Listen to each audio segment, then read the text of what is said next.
So take my hand and hear me when I say, don't you know that I'll be there for you with a love to get you through the night, yeah. And I'll be there for you when everything is out of sight. You got it, baby. One more time, you got to get it right and walk it by this life for you. And honey, if you die, then I'ma get you by the baby.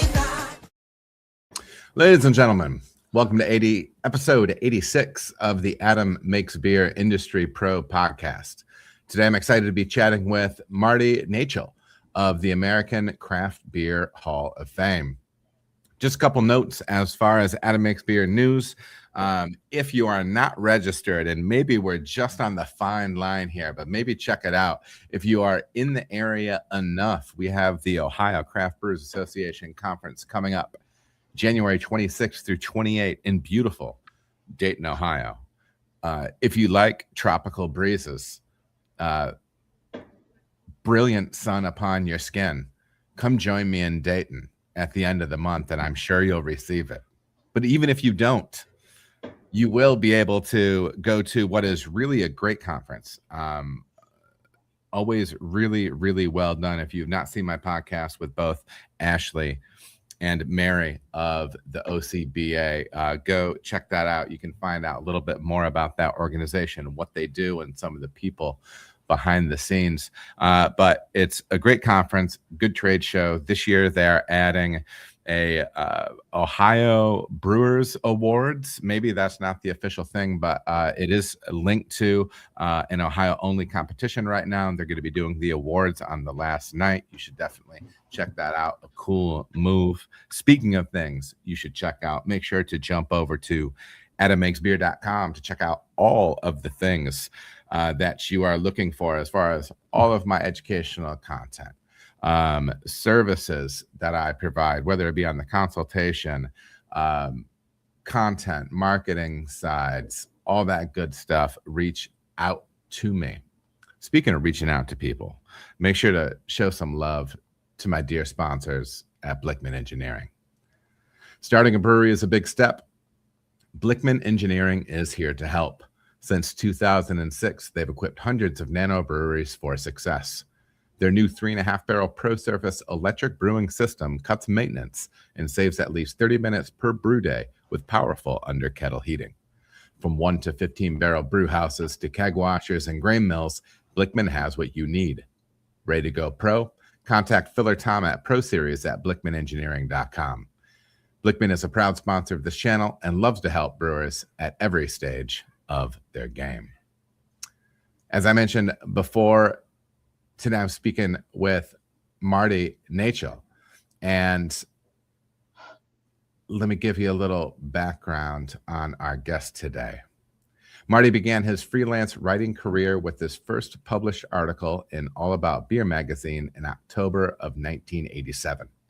He has since had dozens of articles published in a multitude of print and digital publications.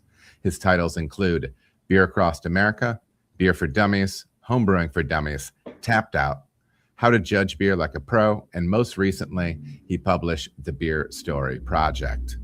Marty has been a BJCP judge since 1986 and has judged in competitions all over the world.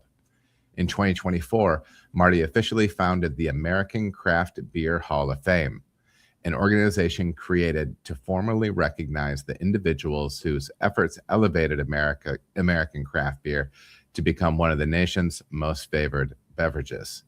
The hall celebrates not the beer itself, but the human hands, minds, and passions that have made the industry what it is today. Marty, welcome to the show. Thank you very much, Adam. So smooth you are. Oh, yeah.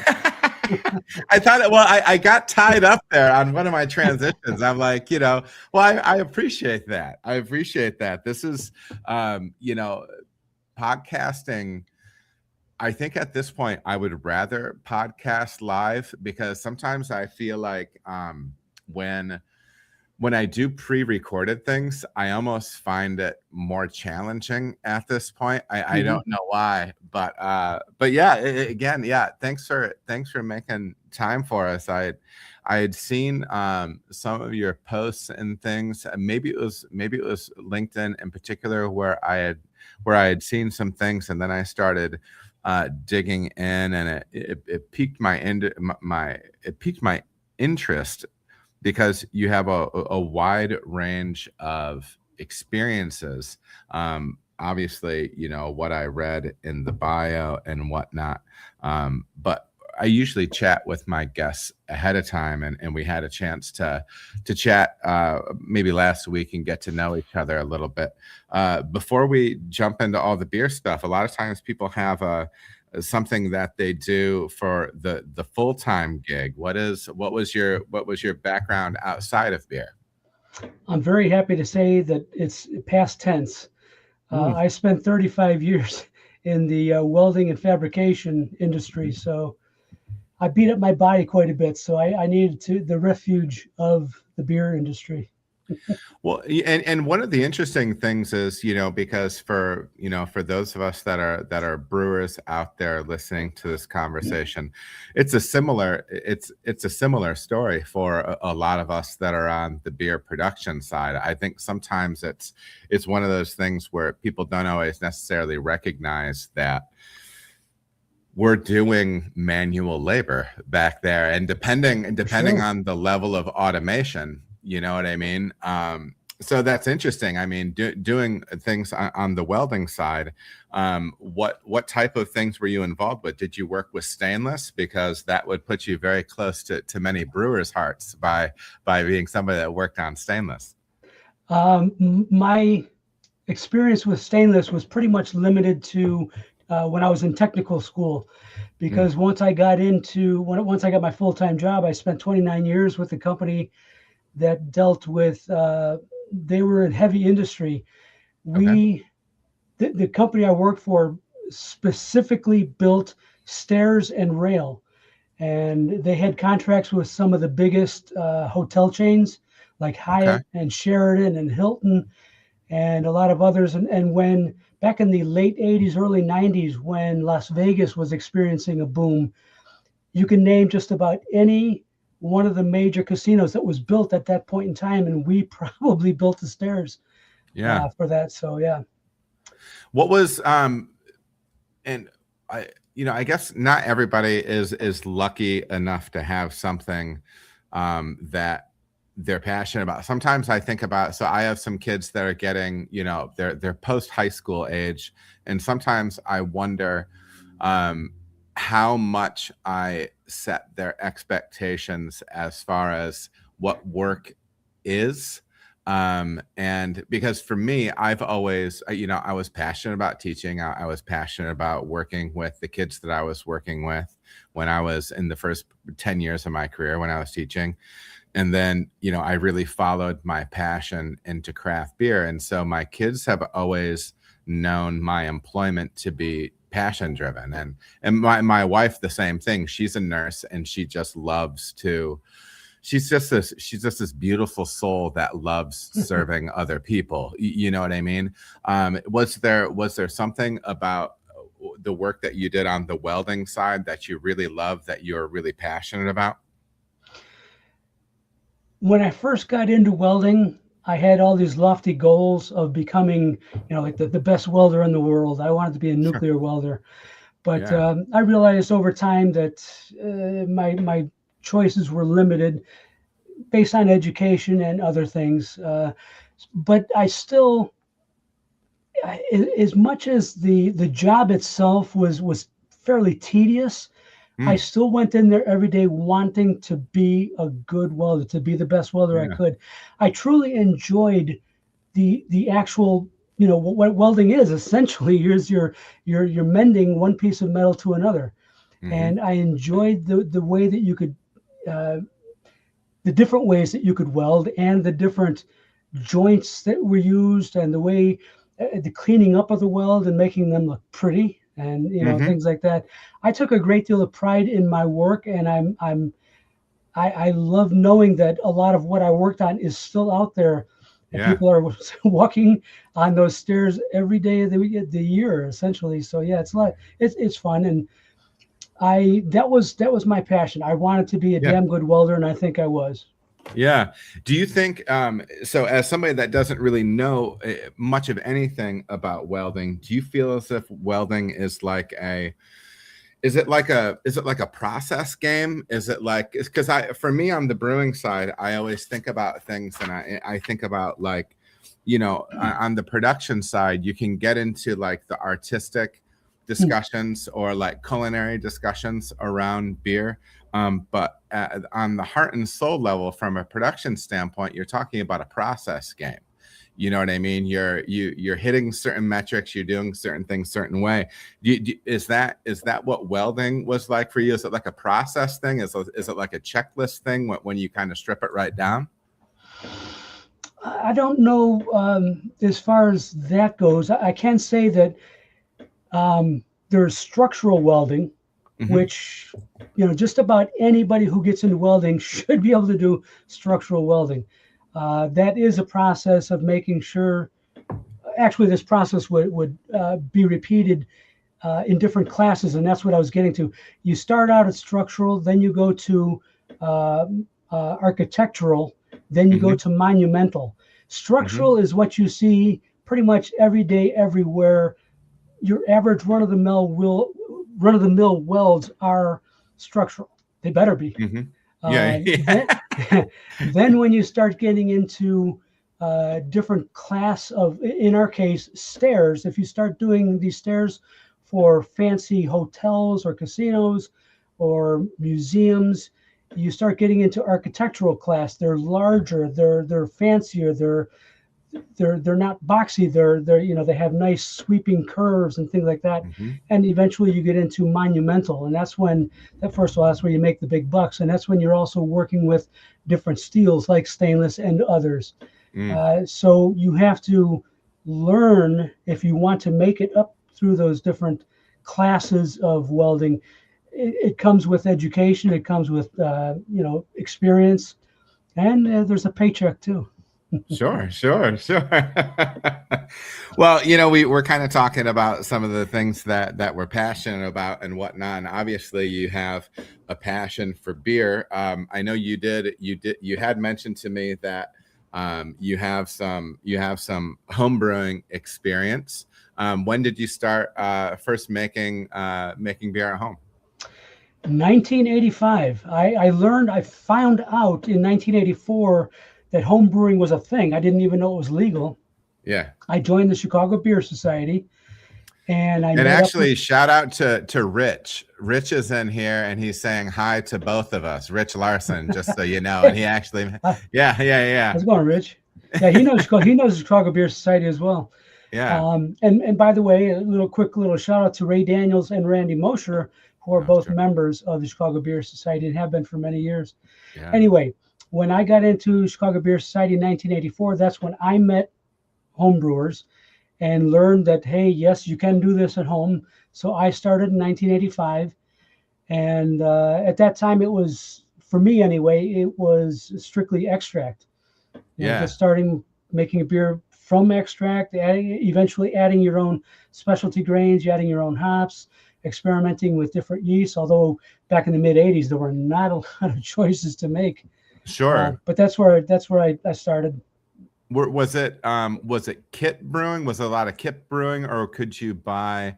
Because when I got into home brewing in mid 2000s, it was almost kind of like I kind of got in around kind of that heyday type range where there was tons of, I had a killer homebrew store right near me. There was actually two in our town. Home brewing was so big, or in the town that I would shop in. And there was tons of ingredients. I could get every type of liquid extract, every type of dry extract. They had a cooler full of different varieties of hops, yeast. Was that what your experience was like when you first got going in the mid 80s? Not even close. Consider yourself lucky. Right? As far as extract, it basically came in light or dark. Yeah. And the grains, there may have been a dozen or so different grains you could play with. Hops, again, they were your basic European hops. I don't even think Cascade was making the Sure. rounds yet at that point in time. Yeah. So yeah, a lot of British hops, a lot of German hops, and that was essentially it.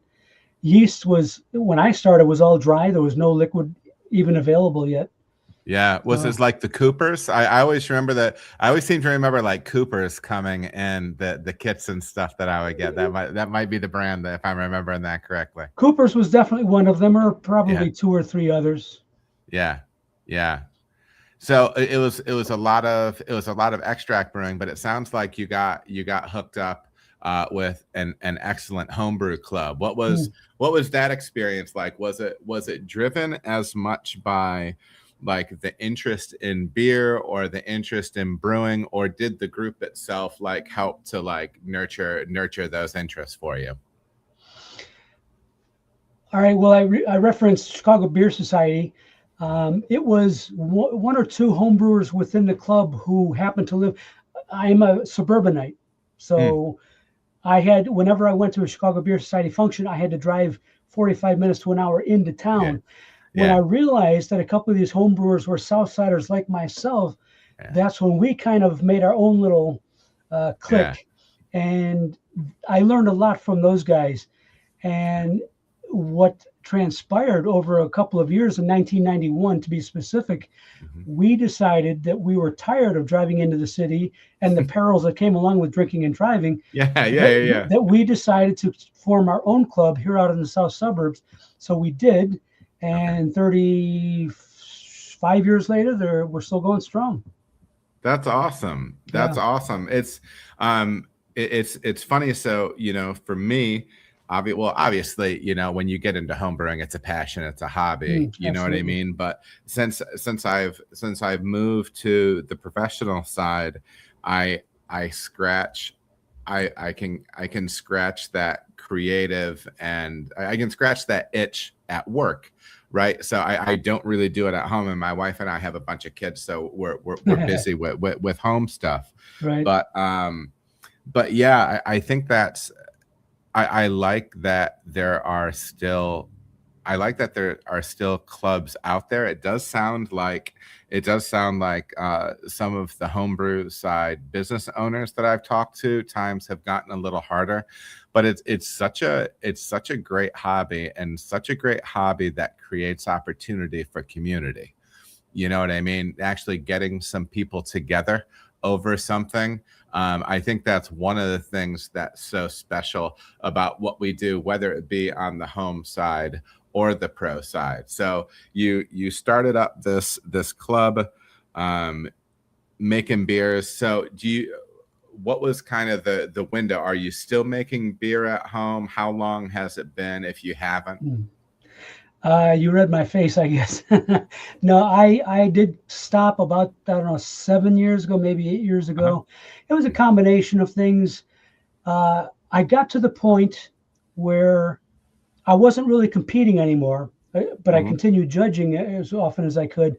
And I saw, to my great delight, that the quality of the beers being submitted to these competitions kept on going up and up and up. And these were really commercial quality beers.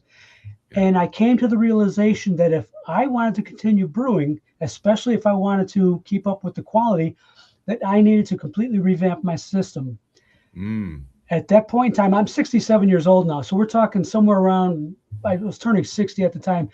I just kind of had a look in the mirror and said, you know, you had your 30, 35 good years of brewing. Maybe it's time to just let it be.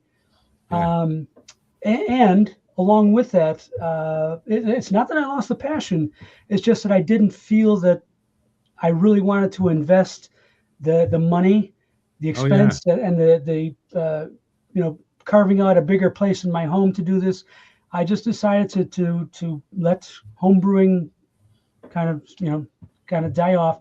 But I'm still very active in the club. I still judge all the time. I'm pursuing the other things within beer. And I figured, and I mean this very genuinely, whatever money that I would have spent on home brewing equipment and supplies, I am investing seriously in my local breweries. I Yeah. visit them on a regular basis, and I can go there and run up a tab and not feel bad because That's that's the money I would have spent on homebrew. No, it's true. And, one of the things that we talk about, because, you know, um, obviously, the craft beer industry is past the point to where it's just a rocket ship straight up. You know what I mean? Sure. And it really is one of those things where, breweries do need the support. And, one of the things that I think is a key component, and you talked about it with the club, but it can be a community thing. You know what I mean? We need to get back out, and I'm not saying you need to go out and be crushing a whole bunch of pints every night or anything like that, but meet up with the friends. You know what I mean? There's definitely some positive stuff to that. And I think over the last 5 years or so, I think we've gotten very comfortable with maybe some of the food delivery options and entertainment options within the home that I think we've kind of lost sight a little bit of some of the good that comes from being out with people. You know what I mean? So yeah, like it is a big deal, and you can go out and support. I love hearing you say that. We are a very social club.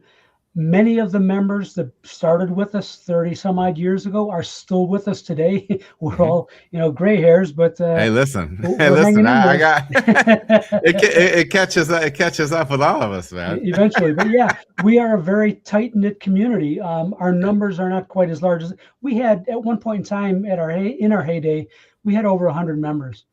That's wild. We are now hovering in the 50 to 60 member range. We're very pleased that this great group of people hang around. By the way, it's not just the guys; it's the ladies too. Sure. The downside, unfortunately, is that we're not getting any younger people to join. We're not getting new blood, fresh ideas.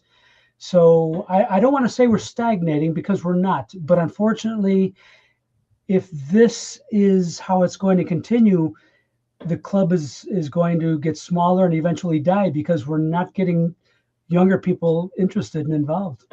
What's interesting. So I consume a decent amount of like short form video, and just in part because I make short form stuff for social media, and so I'm exposed to stuff. And I see, and maybe it's just like what the algorithm like knows my interests or whatever, but I tend to see a lot of videos, and even with younger people doing things like, building a cabin by hand, like off grid or something, or people, or like younger people that have big gardens and are canning. You know what I mean?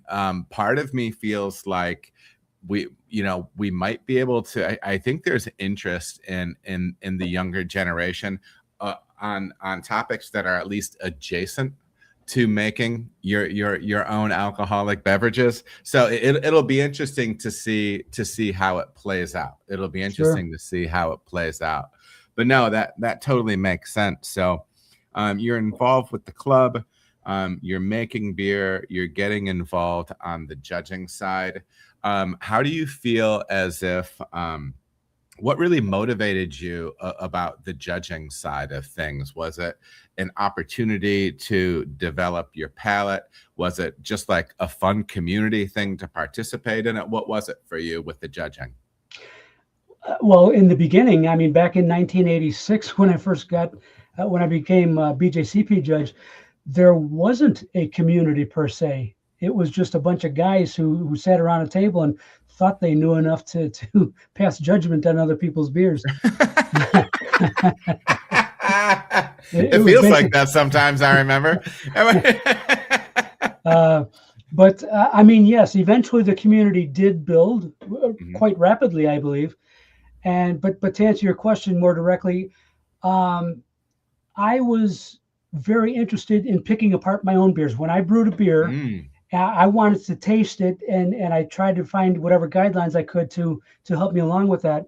And by the way, Michael Jackson was a huge influence on me in those days. Mhm. I read basically everything I could that he wrote. And of course, the way he so eloquently described different beer styles and talked about, what they should smell like, taste like, look like, all that stuff.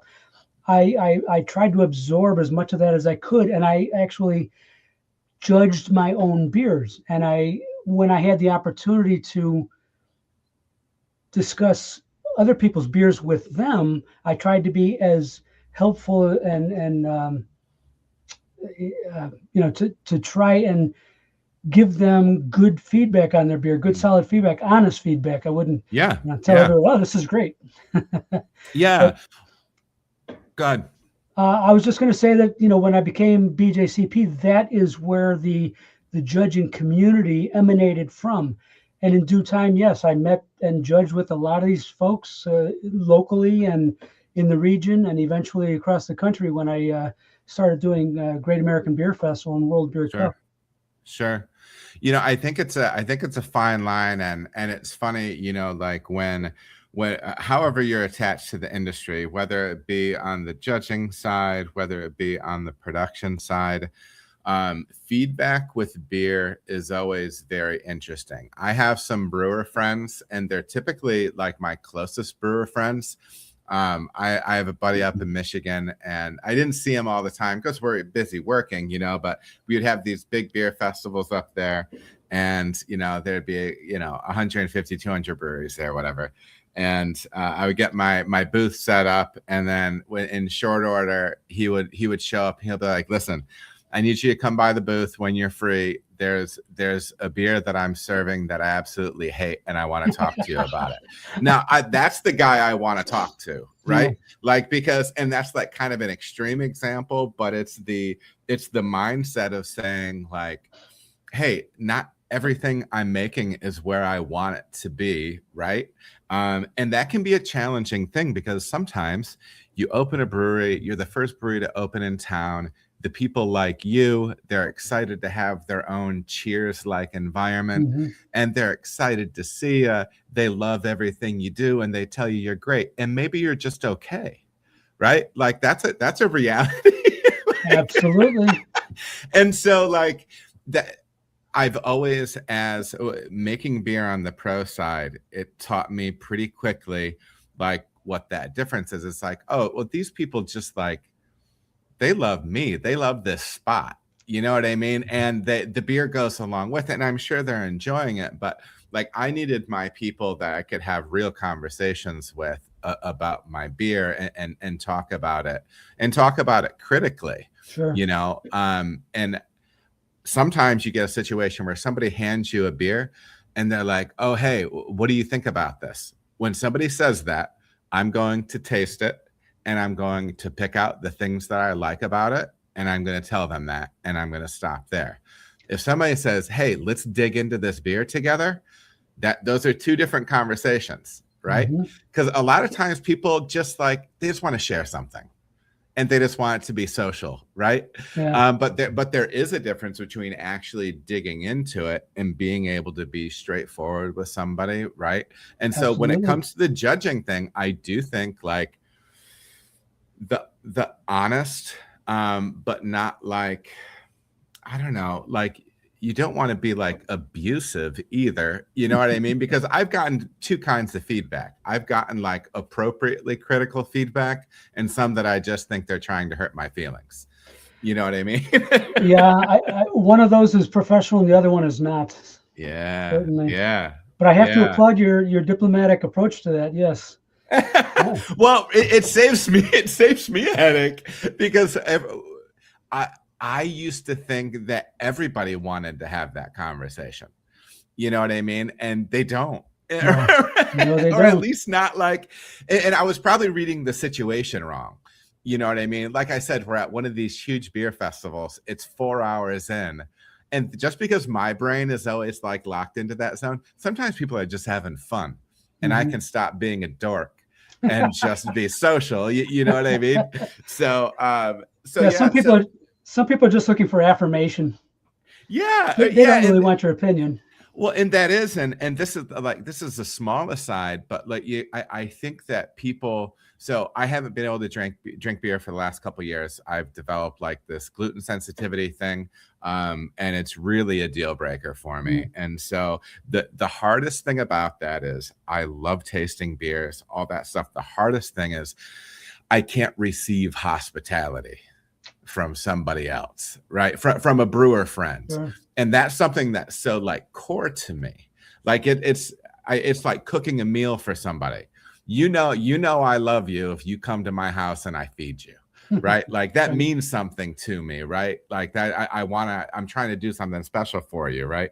So sometimes I think I just read that situation wrong, where really, yeah, they're being hospitable. They just like, hey, let's enjoy this together. So I'm interested in hearing about kind of your overall approach to judging. We've kind of lightly hit on a couple of points about, you know, obviously being honest, but then we had that talk, but that phrase, you know, difference between a professional judge and somebody that's not a professional judge. Can you flesh out that vision for us a little bit about what you feel as if the judge's role is and how they should approach it? I'm going to address this at two different levels. I've already talked about being a BJCP judge. The purpose of the BJCP, that stands for Beer Judge Certification Program, it's not just about creating judges, but it's about educating the brewers, the home brewers as well. So a great deal of the education that's absorbed by the judge is then turned back at the home brewer. A very large part of our responsibility as a BJCP judge is to not only find faults in beers, but to identify them properly, and most importantly is to give proper feedback on how to eliminate that problem going forward.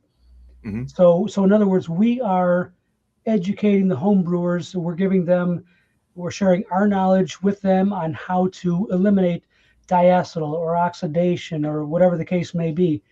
We give them a game plan, essentially. So although we're giving them a score sheet and a score, we're also saying, hey, as a judge, I identified this. It doesn't belong in this beer style. These are the steps you can take to rid the beer of this problem.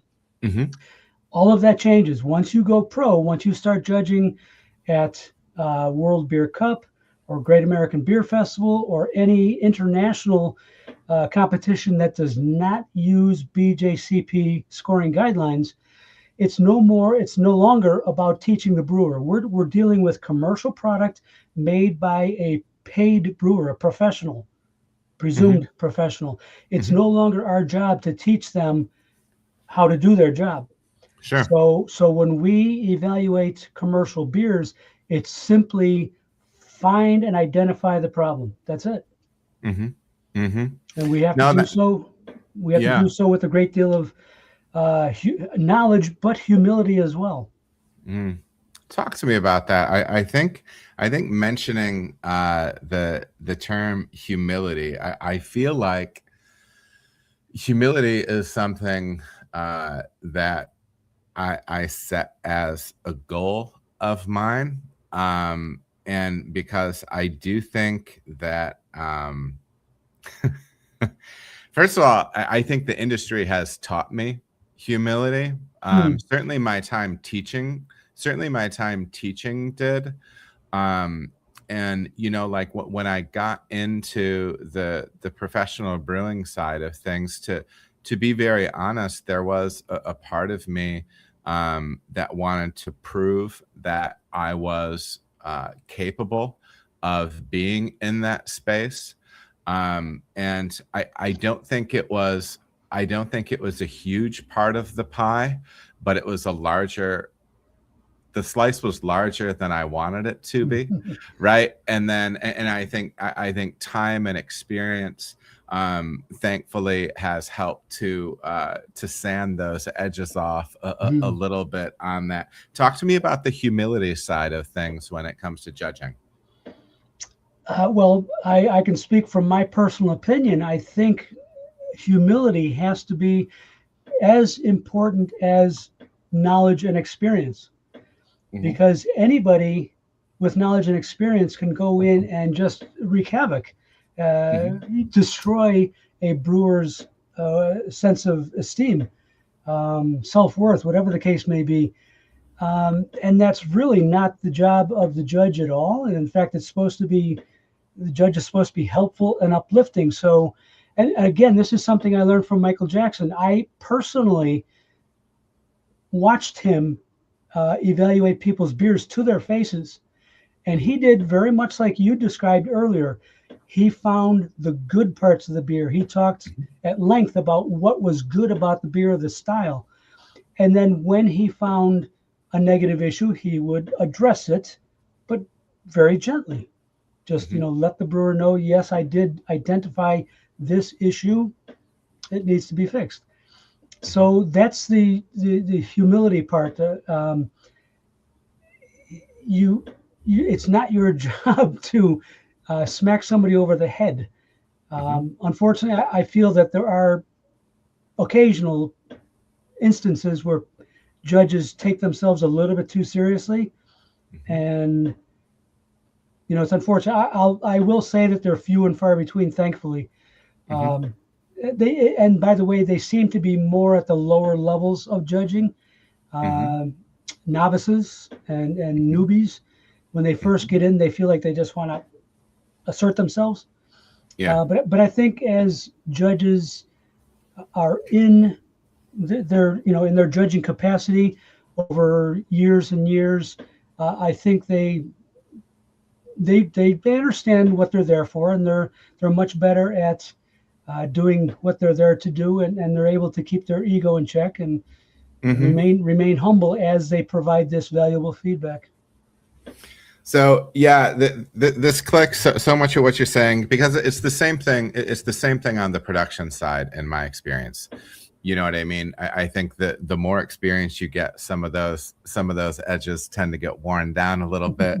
Different stuff like that. This just popped into my head. I was listening to a podcast, and it was a collection of pretty well-established pros that have done a fair amount of winning on large competition scale, World Beer Cup, GABF stuff. And I personally have never judged one of those competitions. Just as a side note, I would actually be very interested in doing something on the gluten-free side of things. That is something I could do. But side note, and they talked about sometimes that they kind of measure their feedback based off of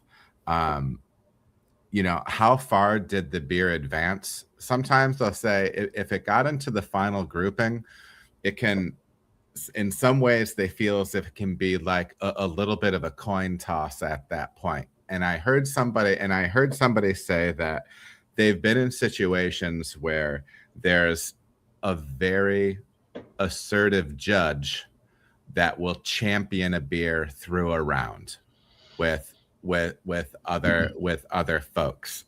And so just kind of talking about, like, I don't know if I want to say the variability of it, or from a brewer's perspective, how to view those things, right? I don't know if there's a question in there, but how crazy does that sound, or how off base, or how does that resonate with you at all? I think that's extremely on point. First of all, I would like to commend whatever brewer or brewers you got that from, that said that if their beer makes it to the final round, they take that as validation. I think that's fantastic advice. The final rounds are always cream of the crop. So if your beer makes it that far, pat yourself on the back. You did a great job. To the point of a lot of these final rounds having one particular judge who tends to be a little bit more vociferous, a little bit more, browbeating. I have seen it. I have witnessed it personally, where one judge will kind of try to sway the others his way. I've been a part of it. I hate to say, I'm not that judge, but Yes, I've seen it. I know that it happens. I can attest to the fact that those guys are absolutely correct. It doesn't happen all the time, but it happens too often, in my opinion, unfortunately. Hmm. Hmm.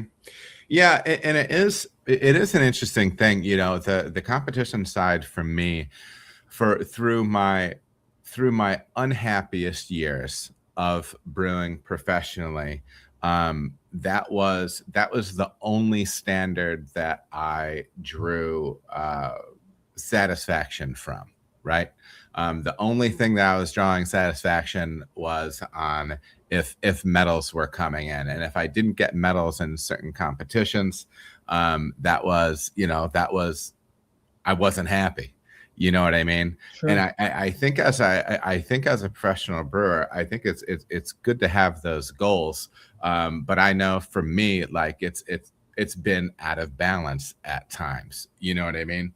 So these large scale competitions. I mean, now I know you said that you traveled internationally for stuff like that.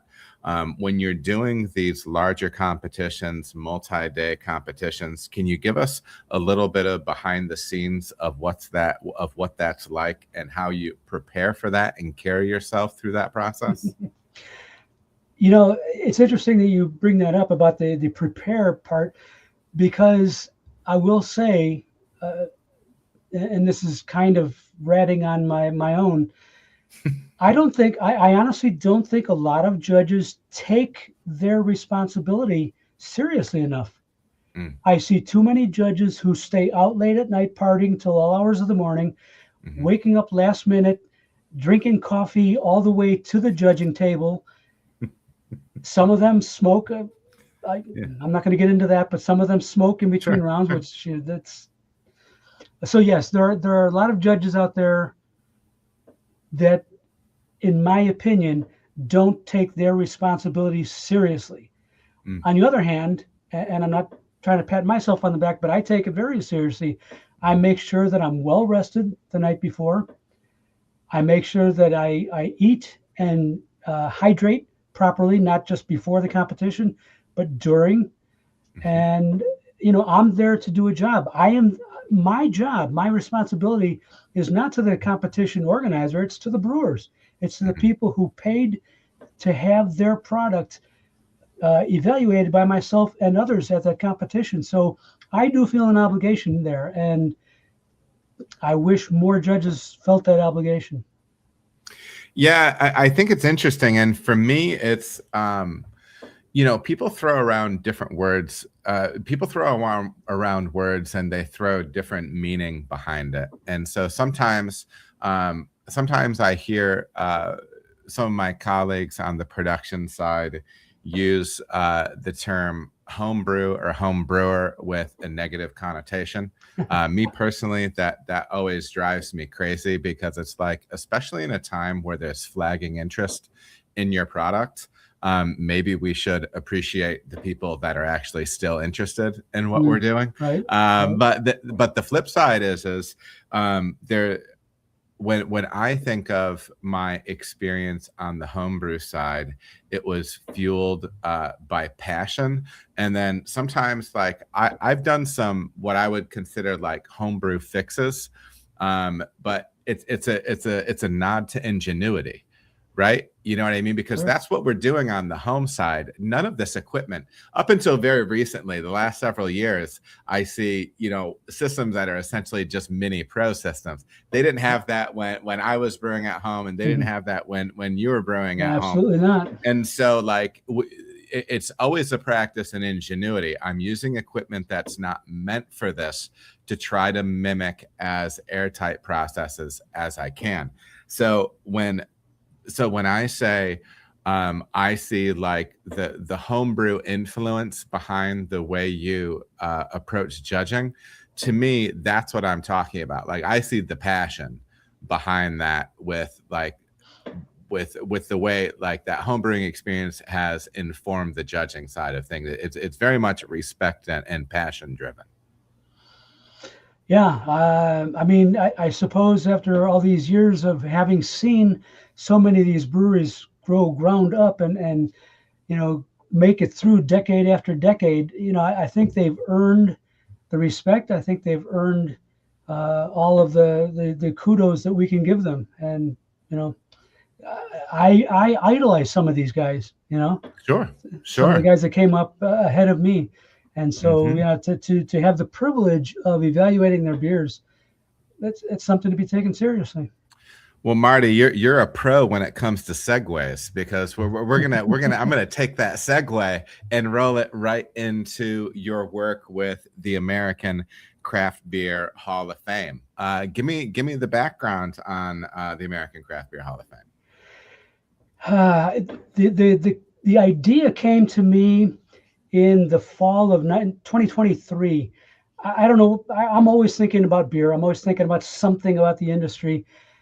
And for some reason, the thought came to me. It's like, hey, is there a Hall of Fame? Did anybody ever create one, for craft beer? And I could not think of ever hearing of there being one or anybody ever even discussing one. So I did multiple internet searches for a couple of days, and nothing was coming back, absolutely nothing. And I was astounded. I couldn't even find a blip, somebody even mentioned the Hall of Fame. So I thought, somebody has to do this. So my thought process was, I'm going to jot down the names of a bunch of people I know, my contacts within the industry. First of all, verify with them that what I found was right, that there is no such thing. And that being the case, would they be interested in having discussions with me? Perhaps putting together a group and making this thing happen. And what I got through all of that was a lot of, hey, great idea, go for it. It wasn't so much count me in, it was like, do it. And so I guess it all came back to me with the realization that somebody has to take the lead. I've already got a foot inside the door. Why don't I just roll with this? So using that list of industry people as my go-to people, it's what I now call our board of advisors. I would throw questions at them and say, how do you think this should be done? What advice can you give? You want to help me put this thing together? And eventually it came to fruition. We incorporated in the spring of 25. Is that right? No, spring of 24, I'm sorry. Okay. We eventually put together our board of directors, and that's I'm the president, and we have our VP and secretary and all the other people. And we now, this group of directors now make all the day-to-day, week-to-week decisions, but we still have our board of advisors with whom we collaborate. We still rely on them to answer hard questions and for guidance and whatnot. And so in February of last year, we did induct our first 12 people into the hall. We're very proud of that. That's awesome. That's awesome. Do you have a list right there? Some of the names of folks that were inducted. I purposely... You could just do some highlights too. You could just name a couple of folks if you have that. You don't have to give me a full list. I actually do have the list in front of me. I was anticipating this. Yeah. So in 2025, which was the inaugural year, we did have 12 inductees, and they were Bert Grant, Fred Eckert, Charles Finkel and his wife Roseanne, Ken Grossman, Jim Cook, Michael Jackson, Jack McAuliffe, along with his two co-founders of New Albion, who were Susie Stern and Jane Zimmerman, along with Charlie Papazian, and lastly is Fritz Maytag. Yeah. A lot of familiar names on that list for sure. I think that's really interesting, Marty. What does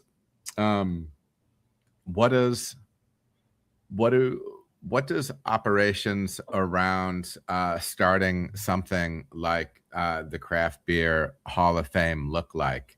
Have you been involved like in anything like this before? Did you have any experience, or has it been like a big learning curve? What's that been like starting this? I have that much experience, and yes, there was there was a big learning curve, but I credit the folks who I called on and they responded. They helped us to get to where we are today, and I'm very pleased with their help. I'm thankful for their help. And one of our initiatives coming up later this year is we are trying to promote. We would like to see every state in the country have their own state Hall of Fame. I know that a couple of states already do, like I believe both Washington and Oregon have their own state halls of fame, but we would like to promote each state having their own, and we will in turn guide them into making that happen. So. I like that. I like that because I don't know, there's history but behind this stuff, you know what I mean? And in some ways, you know, like in some ways you can think about it in waves, maybe a little bit, like when, like in my mind, you know, when like I think about Sierra Nevada and some of the really early folks, and then, you know, folks that started popping up in the 80s, 90s, and there's kind of just been like this rolling throughout time with it. What are the criteria for being inducted? What are the things that are considered? Is there a situation where you know, like I know, like a lot of times, like on the sports side of things, you need to be retired for 5 years. Mm-hmm. You know what I mean? Right. So stuff like that. So do you have to be out of the game for a while? What are some of those criteria that you consider when putting together inducting somebody into the hall like this? Okay, that's a great question. And we kind of got caught in our own naivete. When we first of all, in order for anybody to get elected into the hall, they have to be nominated to the ballot. All of the nominating is done by our advisors along with the board of directors. Mm-hmm. The first year, we were a little bit too naive. We kind of ran on the assumption that all the people on this list of advisors knew who really deserved to be in the hall. Well, we found out the hard way that unfortunately there were a lot of people whose memory didn't go back to the 1980s and even the 1970s. Mm-hmm. So they were putting forth names of people who only appeared in the industry in the 90s, and not that that's wrong or bad, but obviously they missed a decade and a half. Likewise, we saw a lot of regionality. Some of our advisors, let's say, for instance, I knew one of our advisors was from the East Coast. Mm-hmm. All of his nominees were from the East Coast. Yeah. And it became apparent to us that we need to tighten this up a little bit. So for this past year, we've gone back and we've tightened up the rules. We actually do have some parameters by which nominees can be put forth. Now, I'm going to admit that I'm not going to be able to remember all of the parameters right now. I don't have them. Sure, no, that's fine. That's fine. Yeah. One of them is that they have to have been in the industry for at least 10 years. Sure. They can't be a fly-by-night that happened back in 1995 or whatever. Sure. And they can still be in the industry. Uh-huh. They can be, if perhaps they are deceased, they of course are still eligible. Sure. Whatever they did must have had some great influence or outcome on the industry, a measurable outcome on the craft beer industry. Yeah. I'm probably missing one or two other points. No. That's great, man. That's great. What has been something that is rewarding about this process, and what has been potentially something unexpected that has been a challenge? I'll start with the first part. As I said earlier, a lot of these guys were my mentors, my heroes, so to speak, within the industry.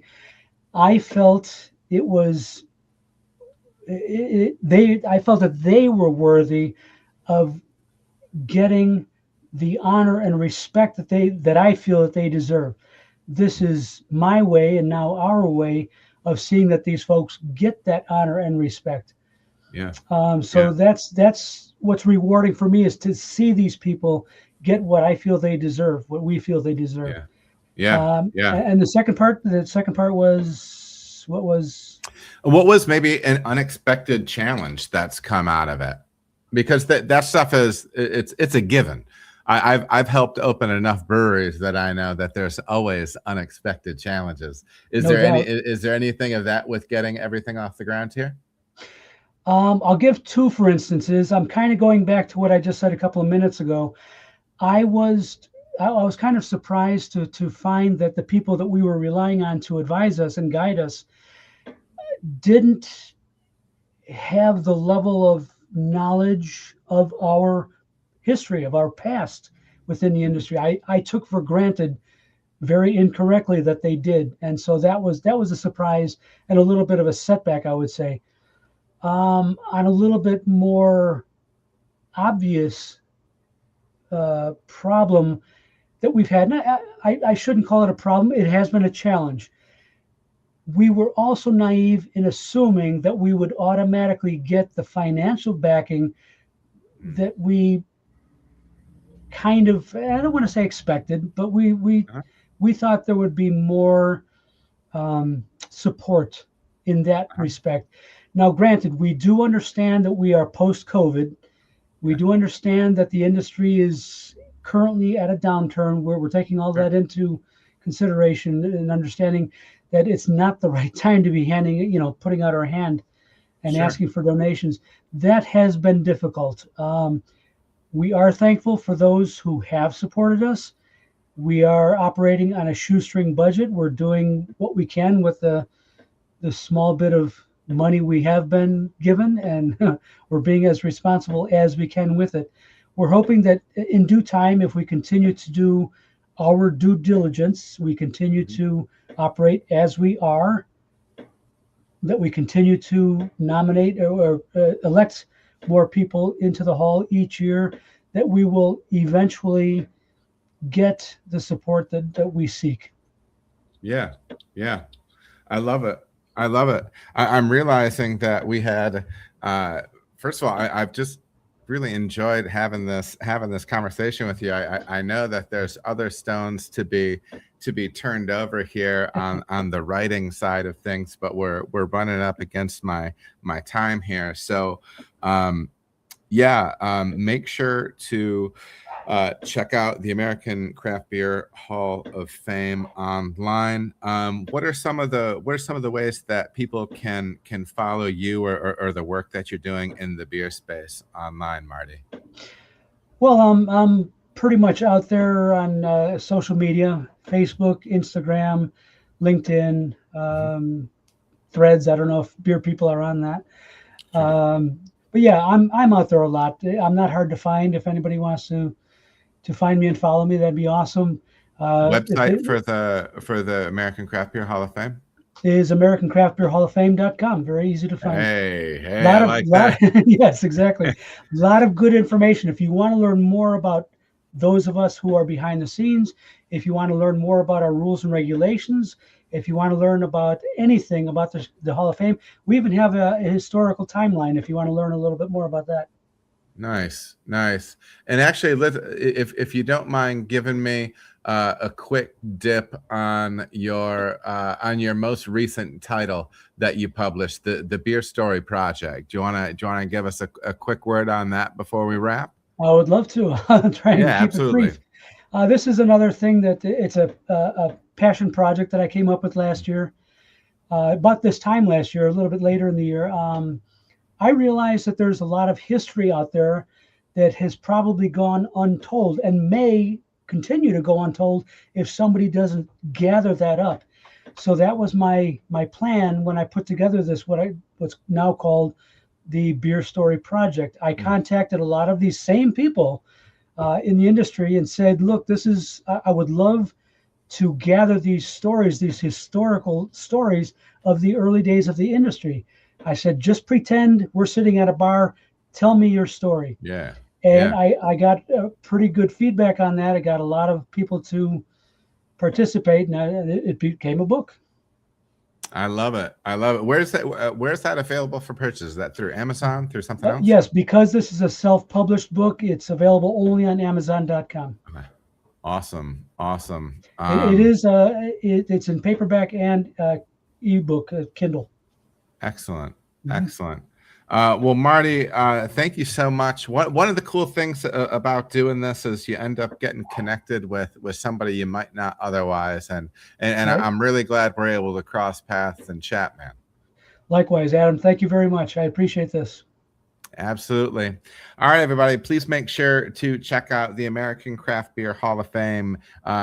Jump back and check out Marty and the various titles he has out there, all that beer writing he does. This has been a lot of fun. Make sure to give some love to my sponsor, Blickman Engineering. Hopefully I will see you, is that next week or a week and a half away? The Ohio Craft Brewers Conference. I'll be giving a talk on recipe writing there. So maybe we can say hi, and you can have a beer and I can have a cocktail, and we'll chat a little bit. But anyways, appreciate seeing you all in the chat. Love to all of you. Be good to your people, and we'll see you next time. This feeling's deeper than an ocean, with a groove that's beating harder than my heart. So baby, now just hear me out. Don't fear this emotion, 'cause you can't stop the fire